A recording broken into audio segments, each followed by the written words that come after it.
Welcome, Gunrunner.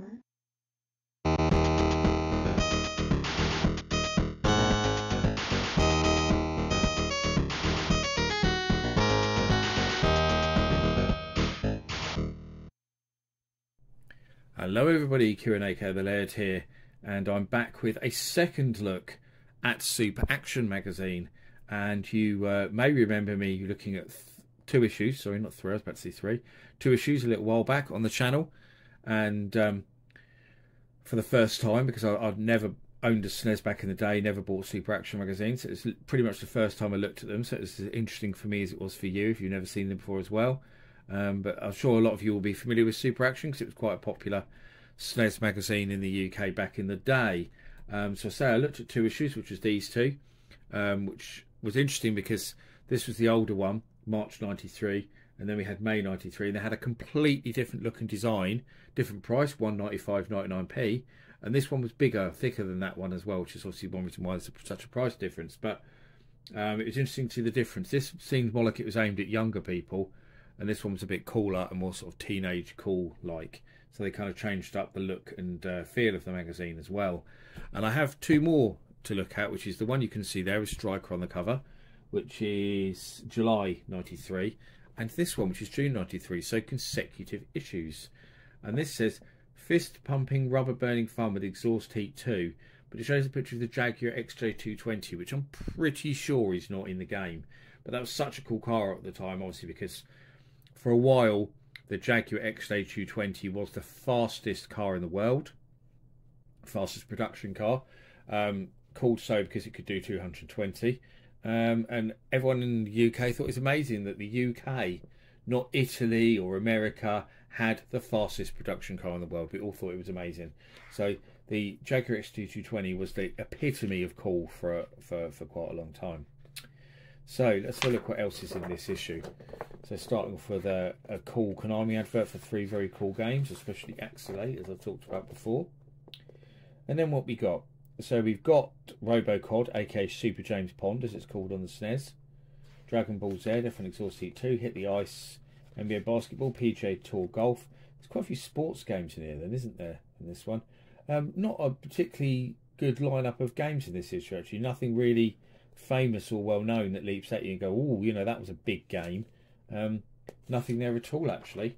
So let's have a look. A little preview for Robocop versus Terminator in the news. A little bit about Striker, which I think is in the next issue, so that's good. A bit about Space Ace there.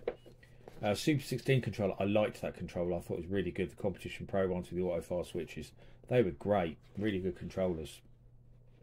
I had a Mega Drive Competition Pro back in the day as a second pad, because I wanted a pad that had auto fire switches on it, because it was useful in shoot 'em ups and stuff. Very good.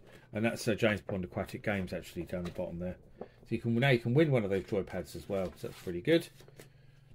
An advert and into the review team, and then Super James Pond, as I say. Why it was not called James Pond 2 RoboCod on the SNES like it was on every other platform, I don't know.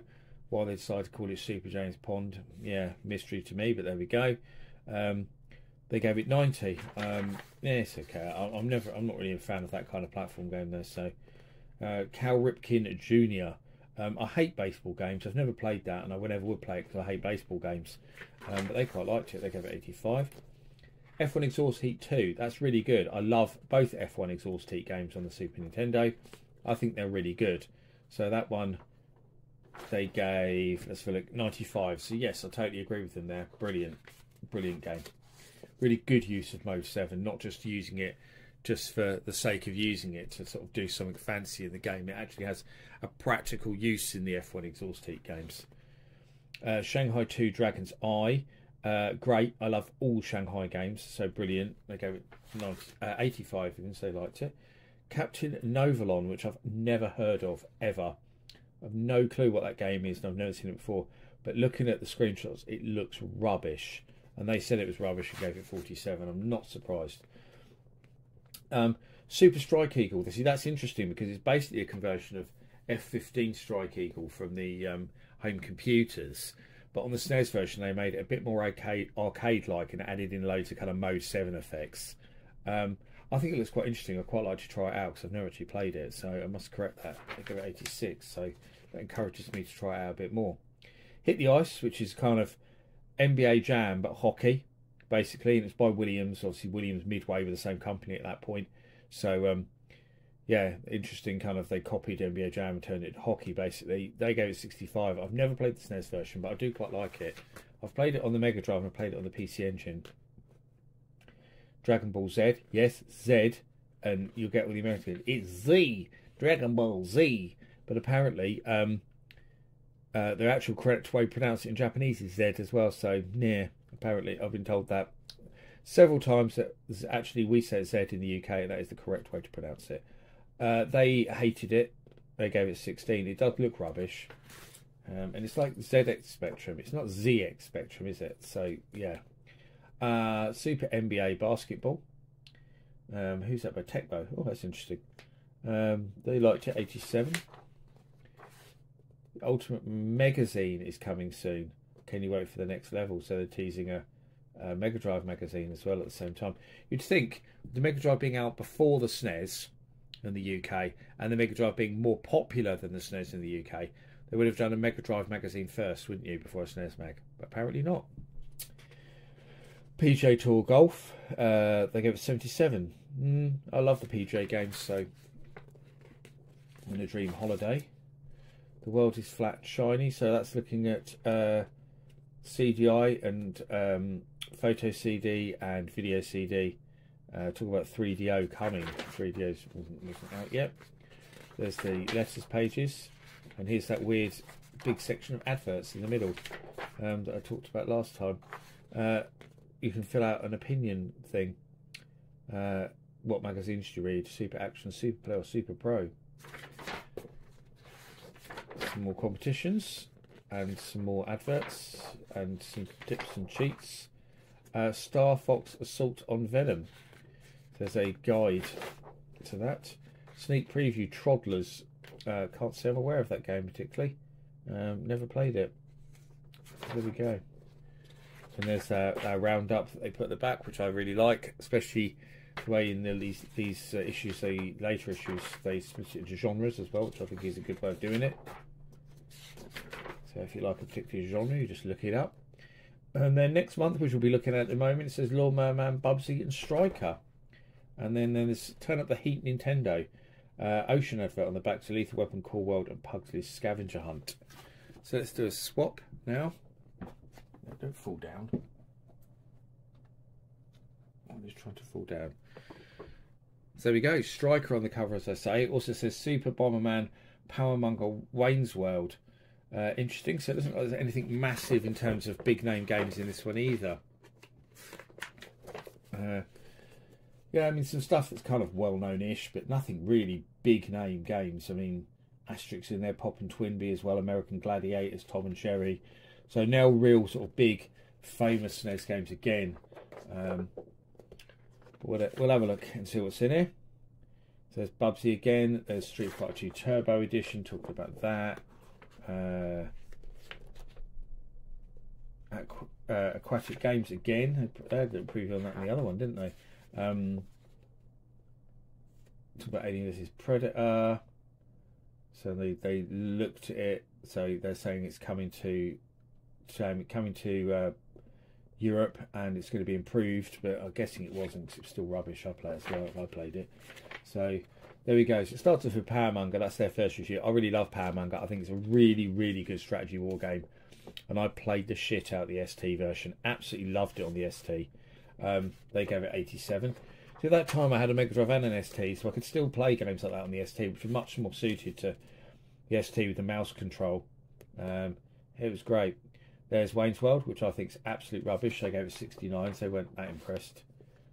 Toys by Absolute Entertainment. I've never played that. They gave it 80, so I thought it was alright. Never played it. Tom and Jerry. I've never played SNES Tom and Jerry.